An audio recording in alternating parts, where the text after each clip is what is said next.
வணக்கம் தலைமைகளே. மீண்டும் ஒரு முறை மூன்றாவது முறையாக இந்தியாவின் தேஜஸ் போர் விமானம் விபத்துக்குள் சிக்கியுள்ளது. ஹல்லாஸ் அப்படிங்கிறாங்க. முற்றாக ஒன்றுக்குமே ஆகாத நிலைமைக்கு போய்விட்டதுங்கிறாங்க. இதில் ஒரு மிகப்பெரிய அதிர்ஷ்டம் என்னன்னா, விமானி வெளியேற்றும் இருக்கை மூலமாக வெளியே வந்துட்டார். காயமுட்டு அவருக்கு ஆயிருக்கு. இது ஒரு வெட்கக்கேடான ஆத்திரமூட்டும் சம்பவம். இதில் ஆத்திரமூட்டும் சம்பவம் என்னன்னா, இதை அவங்க இந்த HAL அரசு சார்பில் இதை ஒத்துக்கலை. இதை மூடி மறைக்க பார்த்தது மிகப்பெரிய ஆத்திரமூட்டும் செயல். இந்த விமான விபத்து நடந்தது February 7 இதை பற்றி எதுவுமே வெளியே வரல. ஒரு தனியார் பத்திரிகை நிறுவனம் த பிரிண்ட் அப்படிம்பாங்க, அவங்க துப்பு துளக்கி இந்த விஷயத்தை வெளிவந்தாங்க. தொடர்ச்சியாக அநேக ஆதாரங்களை வெளியிட்டாங்க.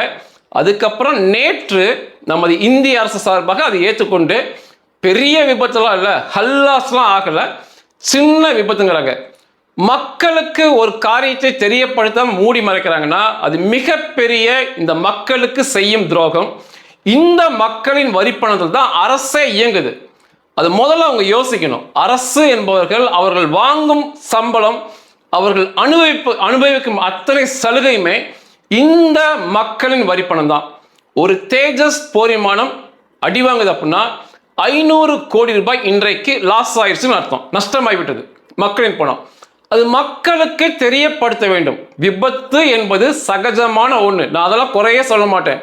ஒரு போர் விமானம் அடி வாங்குவது, விபத்தில் சிக்குவது, அது ஒரு சகஜமான ஒன்று தான். உலகம் பூரா நடக்குது. ஆனால் அதை மூடி மறைக்க பார்த்தது மிகப்பெரிய துரோகம்.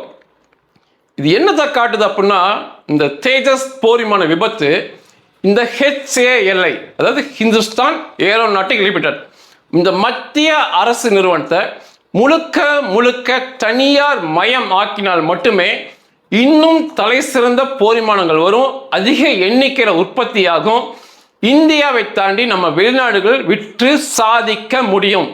இது மத்திய அரசு கையில் இருக்கிற வரைக்கும், இவங்க மத்திய அரசு பணியாளர்களாக இருக்கிற வரைக்கும் கடமைக்கு வேலை செய்கிறார்கள் கூட சொல்ல முடியாது. இவங்க வேலையே செய்யறதில்லை. 90% அதாவது வாங்கும் சம்பளத்துக்கு, இந்த மக்களின் வரிப்பணத்திற்கு துரோகம் இழைக்கிறார்கள். இவர்களெல்லாம் தனியார் மயமாக்கணும், அடித்து விரட்ட வேண்டும் தான் என்னுடைய கருத்து. இதுக்கு உதாரணமாக பார்த்தீங்கன்னா ஏர் இந்தியாவை எடுத்துக்கலாம். இந்த ஏர் இந்தியா என்பது அரசு நிறுவனமாக இருந்துச்சு. தொடர்ச்சியாக பிரச்சனை. தொடர்ச்சியாக அவனுக்கு என்ன சொல்லுவாங்கன்னா, நஷ்டத்தில் இயங்குகிறது அப்படின்னு ஏர் இந்தியா பதிவாகும். உலகம் முழுவதும் கிண்டலுக்கு உள்ளான நிறுவனம் ஏர் இந்தியா. அதை தனியாருக்கு மாற்றினாங்க, டாடா கையில் கொடுத்தாங்க. இன்னைக்கு நல்ல லாபத்தில் இயங்குது. உலகத்திலேயே அதிக விமானம் தங்களுக்கு வேண்டும் என்று ஆர்டர் கொடுத்தது ஏர் இந்தியா தான் உலகத்திலேயே. அது எப்படி அரசு கையில் இருக்கும்போது நஷ்டத்தில் இயங்குவது, தனியாருக்கு மாத்தினே முழுக்க முழுக்க லாபமாக மிகப்பெரிய நிறுவனமாக எப்படி மாற முடியும்? இந்த HAL நிச்சயமாக தனியாருக்கு மாற்றியே ஆக வேண்டும். இது அரசு கையில் இருக்க இருக்க இவர்கள் லாய்க்கற்ற நபர்கள் என்றே பதிவிட முடியும். இந்த விபத்து February 7 இந்த மாச தொடக்கத்தில் நடந்திருக்கு. ஃப்ரண்ட் லைன் ஏர்பேஸில் ஏதோ ஒரு ஏர்பேஸில் நடந்திருக்கு. ஃப்ரண்ட் லைன் ஏர்பேஸுங்கிறது பாகிஸ்தான் சீனா எல்லைகளில் இருக்கிற விமான தளத்தை சொல்லுவாங்க. இது பயிற்சிக்காக, ரொட்டீன் எக்ஸசைஸ், அதை எப்போவுமே பயிற்சி பண்ணிகிட்டே இருப்பாங்க. அப்படி பயிற்சிக்காக எடுத்து செல்லப்பட்ட போர் விமானம் கீழே இறக்கும் போது, ரன்வே பக்கத்தில் வரும்போது பிரேக் இல்லைன்னு சொல்லி விமானி உணர்ந்திருக்கிறார். பிரேக்கில் பிரச்சனையாயிருக்கு. உடனே அவர் அந்த வெளியேற்றும் இருக்கைய, அந்த லிவரை இழுத்து அவர் வெளியே வந்துட்டார். இந்த விமானம் ரன்வேல மோதி விபத்துக்குள்ளாயிருக்கு. டயர் வெடிச்சிருக்கு அப்படிங்கிறாங்க. போர் விமானம் மிக வேகமாக ரன்வேல மோதினாலும் டயர் வெடிக்கும், இல்லை ஓடி எங்கேயா போய் இடித்தாலும் டயர் வெடிக்கும். டயர் வெடிச்சிருக்குங்கிறாங்க. இது திரும்ப உபயோகப்படுத்த முடியாத அளவிற்கு இந்த போர் விமானம் போய்விட்டது அப்படின்னு சொல்லி எழுதினாங்க. இது யார் எழுதணும் அப்படின்னா, முதல்ல இந்த பிரிண்ட் நிறுவனம், இது தனியார் நிறுவனம், ரொம்ப ஆழமாக ஆராய்ச்சி செய்யும் நிறுவனம். இவங்க தான் இதை வெளிக்கொண்டு வந்தது. இது எப்படி இதை ஊர்ஜிதம் பண்ண முடிஞ்சுன்னா, தொடர்ச்சியாக இவங்க 7 அப்புறம் எழுதிட்டாங்க. இது அரசு ஒத்துக்கொள்ளவே இல்லை. மொத்தம் 32 இந்த தேஜஸ் இந்த வகை போர் விமானம் ஆப்ரேஷனில் இருக்கு. 32 இதில் வந்து ஏற்கனவே ஒன்று முற்றாக விபத்தில் சிக்கி அழிஞ்சிருச்சு ஒன்று. இன்னொரு பயிற்சி விமானம் வந்து ஏர் ஷோவில் துபாயில் அழிஞ்சுது. அது வந்து பயிற்சி விமானம், அந்த இது 32 வராது. இந்த 7ஆம் தேதி இன்னொன்று விபத்தில் சிக்கிடுச்சு. அப்போ 32ல் 2 போயிடுச்சுன்னா மீதம் 30 போர் விமானம் இருக்கும் தேஜஸ். இந்த 7ஆம் தேதிக்கு அப்புறம் இந்த 30மே பறக்கலை. இந்த 30யுமே என்ன பிரச்சனை அப்படிங்கிற ஆராய்ச்சியில் இந்த போர் விமானத்தை நிப்பாட்டிட்டாங்க, பறக்க விடாமல்.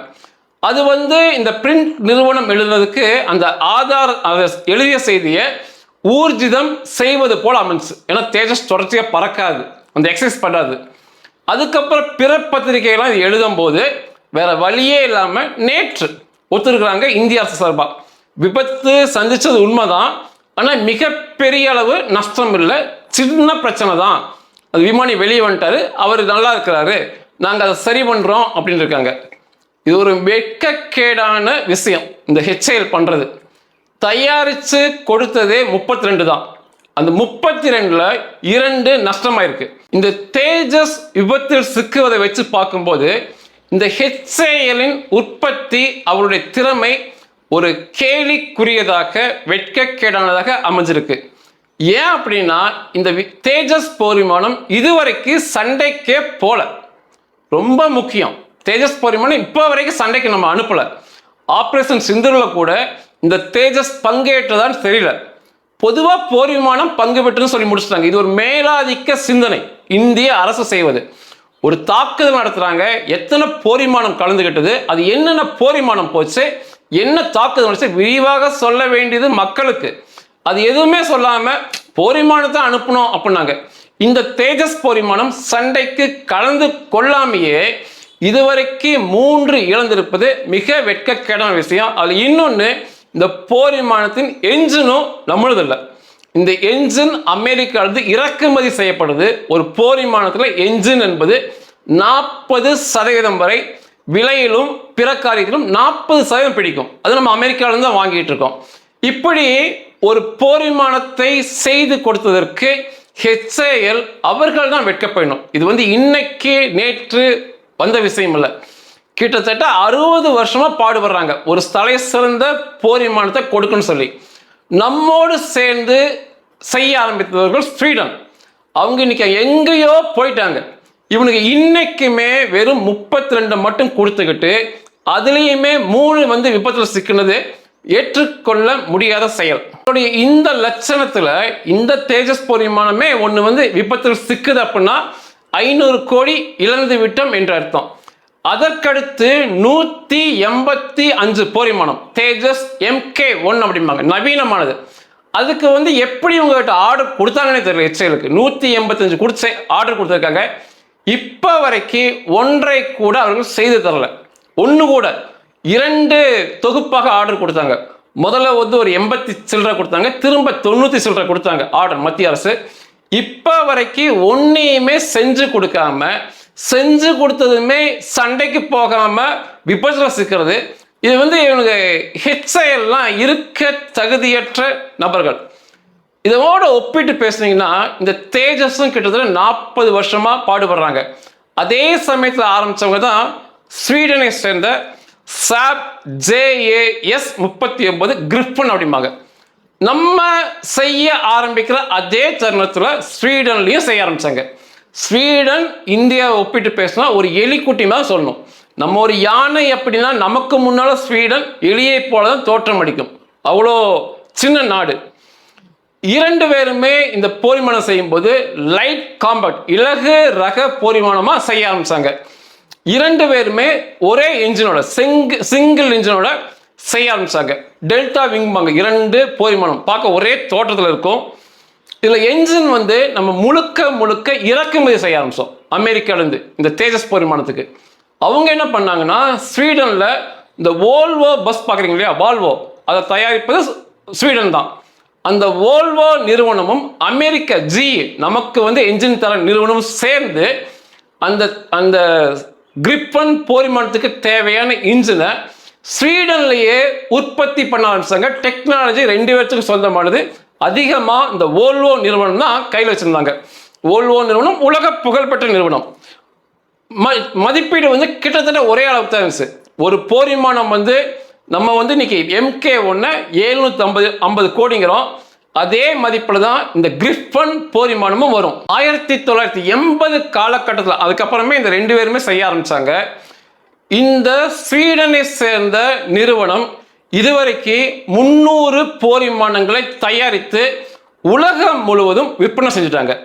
இந்த HAL நம்ம நிறுவனம் வந்து 32 மட்டுமே இந்தியாவுக்கு கொடுத்து அந்த 32க்குமே என்ஜின் நம்மளது இல்லாமல் அந்த 32ல 3 விபத்தில் சிக்கினது மிகப்பெரிய ஒரு ஆத்திரத்தை மூட்ட செயலாக இருக்கு. இன்னைக்கு அந்த கிரிஃபன் போர் விமானம் ஸ்வீடனுடையது பிரேசிலுக்கு, செக் குடியரசுக்கு, ஹங்கேரி நாட்டுக்கு, சவுத் ஆப்பிரிக்காவுக்கு, தாய்லாந்துக்கு, இங்கிலாந்துக்கு, ஸ்வீடனை தாண்டி ஸ்வீடன் அதிகமாக உபயோகப்படுத்துறாங்க. ஸ்வீடனை தாண்டி இத்தனை நாட்டுக்கு வித்திருக்கிறாங்க. இந்த கிரிஃபன் சண்டையிலும் பங்கு பெற்றுவிட்டது. நம்மோடு செய்ய ஆரம்பிச்சவங்க தான். இப்போ வந்து இந்த தாய்லாந்து வந்து கம்போடியா மேலே தாக்குதல் நடத்தினாங்க போர் விமானம் மூலமாக. அதற்கு இந்த ஜாஸ் கிரிஃபன் எட்டு போய் தான் தாக்குதல் நடத்தினாங்க. வெற்றிகரமான தாக்குதலாக பார்க்கப்படுது. அவங்களுமே விபத்தில் சிக்கினாங்க. இந்த கிரிஃபனுமே விபத்தில் சிக்கியது. அது கொடுக்க ஆரம்பிக்கிற சமயத்தில் அதிகமான விபத்துக்குள்ள கிரிஃபன் போச்சு. இதுவரைக்கு 10 கிரிஃபன் போர் விமானம் விபத்துக்குள்ளாயிருக்கு. 9 ஹல்லாஸ் ஒன்றுக்குமே ஆகாம போயிடுச்சு. ஒரு விபத்தில் ஒரு விமானி பலியானார். இது அவங்களுடைய வரலாறு. அதே சமயத்தில் இதெல்லாம் 2018க்கு முன்னால் வரிசையாக நடந்துகிட்டே இருந்துச்சு. 2018க்கு அப்புறம் இந்த கிரிஃபன் வந்து எந்த விபத்தையும் சந்திக்கல. அவங்க ஒவ்வொரு விபத்து நடக்கும் போதே அதை மேம்படுத்தி இந்த 2018க்கு அப்புறம் விபத்தை சந்திக்கல. இப்போ அவங்க வந்து இந்த கிரிஃபனுக்கு அடுத்தது இதற்கு அடுத்த மாடலை தயாரித்து விற்பனைக்கு வந்துட்டாங்க. இது என்ன காட்டுது அப்படின்னா நாட்டுப்பற்று. அதாவது கணக்கிலடங்கா சம்பளத்தை கொடுக்குறோம். அவங்க வாழ்க்கைக்கு முழுவதும் வசதி பண்ணி கொடுக்குறோம். அவருடைய வாழ்க்கை முடிஞ்சாலுமே பென்ஷன் மூலமாக அவர்கள் குடும்பம் தொடர்ச்சியாக நல்லபடியாக இருப்பதற்கு வசதி செஞ்சு கொடுக்குறோம்.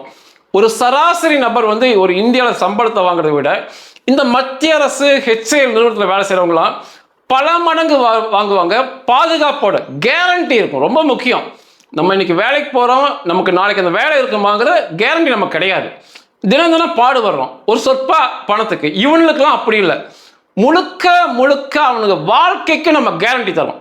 ரொம்ப முக்கியமான வார்த்தை. அவன் ஆயுசுக்கு பூராத்துக்கும் உனக்கு பிரச்சனையே இல்லடா, நாங்கள் பார்த்துக்கிறோம். இந்த மக்கள் பாடுபடுறாங்க. அப்போ அவனோட முழு சிந்தனையும் இதை தயாரிப்பில் இருக்கணும். ஏன்னா அவனுக்கு வந்து வேற எந்த வித பிரச்சனையுமே இல்லை. அவன் பிரச்சனை பூரா நம்ம பார்க்குறோம். இந்த மக்களுடைய வரிப்பணம் அவன் முழு பிரச்சனையும் அவன் குடும்ப பிரச்சனையும் சேர்த்து பார்க்குது. அப்போ அவன் என்ன பண்ணும்?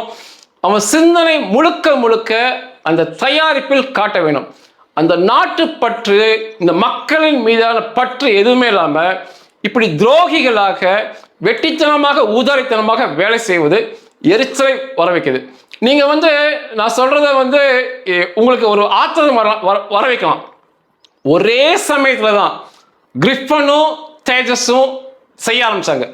ஒரு டிசைன் பண்ணாங்க, செய்ய ஆரம்பிச்சாங்க. இன்னைக்கு அவங்க 300க்கு மேலே செஞ்சு உலகம் முழுவதும் வியாபாரம் பண்ணி அடுத்த கட்டத்துக்கு போயிட்டாங்க. இவனுங்க வெறும் 32 செஞ்சு கொடுத்து அது 3 விபத்துக்குள்ளாகி இன்னைக்கு எல்லாத்தையும் தரையிறக்கம் பண்ணி அடுத்த ஆர்டர் இந்தியாவே 184 கொடுத்து அதுல ஒன்றையும் செய்யாம இப்படி தண்டமாக இருக்காங்க.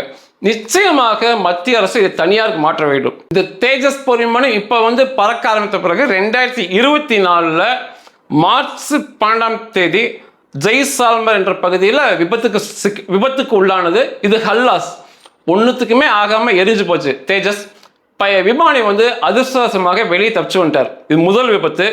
இரண்டாவது 2025 நம்ம எல்லாமே பார்த்தோம். துபாயில் கண்காட்சியில் நடந்த விபத்து. அந்த விமானமும் ஒன்றுத்துக்கு ஆகாம போயிடுச்சு. பரிதாபமான முறையில் விமானி வீர மரணம் அடைஞ்சார். இது ரெண்டாவது. இப்போ இந்த February 7 நடந்தது மூன்றாவது. இந்த மூன்றாவது வந்து அவங்க முழுக்க மறைக்க முயற்சிது மிகப்பெரிய தப்பு. இது என்ன நம்ம சொல்ல வரோன்னா, சண்டைக்கு போகாமையே இந்த போர் விமானம் விபத்தை சந்திச்சா சண்டைக்கு போனால் என்ன நடக்கும் அதை யோசிக்கணும். இரண்டாவது, இதோட என்ஜினுமே நம்மளுது இல்லை. இதில் இன்னொரு பார்வையுமே பார்க்கணும். இப்போ நமக்கு என்ஜின் வந்து அமெரிக்கா செஞ்சு தராங்க. அவங்க அமெரிக்காவுடைய போர் விமானம் தலை சிறந்த போர் விமானம் தான். எண்ணற்ற சண்டைகளுக்கு போயிருக்கு, நம்ம ஏற்றுக்கலாம். ஆனால் நமக்கு தயாரித்து கொடுக்கும் என்ஜினும் அதற்கு இணையாக இருக்கான்னா அது யோசிக்கக்கூடிய விஷயம்தான். ஏன்னா F-35 போர் விமானம் அமெரிக்காவுடைய நவீனமானது. இஸ்ரேலில் அநேகம் இருக்கு, திரும்ப தொடர்ச்சியாக இஸ்ரேல் வாங்கிட்டு இருக்காங்க. அதே F-35 சவுதி அரேபியாவுக்கும் இப்போ அமெரிக்கா விற்கிறாங்க. அப்போ இஸ்ரேலில் கேட்கும்போது இஸ்ரேல் என்ன சொன்னாங்கன்னா, ரெண்டுமே F-35 தான், ஆனால் இஸ்ரேலில் இருக்கும் F-35க்கு இணையானது சவுதி அரேபியாவில் கிடையாது. அதுதான் உண்மை.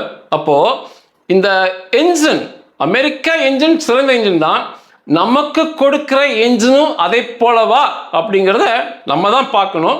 இதுக்கெல்லாம் காரணம் நம்ம சுயமா தயாரிக்காம இப்படி இறக்குமதி பண்ணுவது ஒரு இந்த HALக்கான வெட்கக்கேடான செயல். இன்னொரு எல்லாவற்றையும் விட மிக முக்கியமானது இந்த போர் விமானம், HAL, அரசுகள், இதை எல்லாம் தாண்டி முக்கியமானது இந்த போர் விமானத்தை ஓட்டக்கூடிய விமானியின் திறமை. ஒரு போர் விமான விபத்துக்கு சந்திக்குது அப்படின்னா அதோட இயந்திரம் பிற கோளாறை தவிர்த்து போர் விமானியின் திறமை மிக முக்கியமானதாக அமையும். இது நான் ஏன் பதிவு பண்ணுறேன்னா, இந்த HAL வேலை, இந்த போர் விமான வேலை, இதெல்லாமே வந்து ஒரு மேலாதிக்க சிந்தனையில் இருந்துக்கிட்டு ஒரு குறிப்பிட்ட ஆட்களே அதை ஆக்கிரமிப்பு செய்திருப்பாங்க. இந்த வேலைக்கெல்லாம் சராசரி நபர்லேருந்து போகும்போது தான் திறமையான நபர்கள் கிடைப்பார்கள்.